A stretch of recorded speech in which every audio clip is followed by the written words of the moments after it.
আসসালামু আলাইকুম। বঙ্গোপসাগরের বুকে অবস্থিত বাংলাদেশের একমাত্র প্রবাল দ্বীপ সেন্ট মার্টিন থেকে শুভেচ্ছা জানাচ্ছি আমি ইকবাল ফারুক। এই দ্বীপটি শুধু বাংলাদেশের মানুষের কাছে আকর্ষণীয় তা নয়, সারা বিশ্বের ভ্রমণ পিপাসু মানুষের কাছে এক কাঙ্ক্ষিত দ্বীপ। কিন্তু এই দ্বীপে এসে ব্যথিত হলাম, বোতল নিক্ষেপ সমুদ্রের বুকে ফেলে দিচ্ছে পলিথিন, যা আমাকে ব্যথিত করেছে।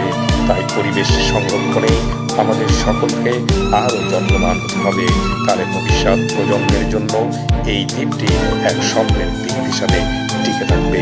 পরিবেশ এবং জীব বৈচিত্র্য সংরক্ষণে কি কি পদক্ষেপ গ্রহণ করা যেতে পারে কমেন্ট করে জানাবেন।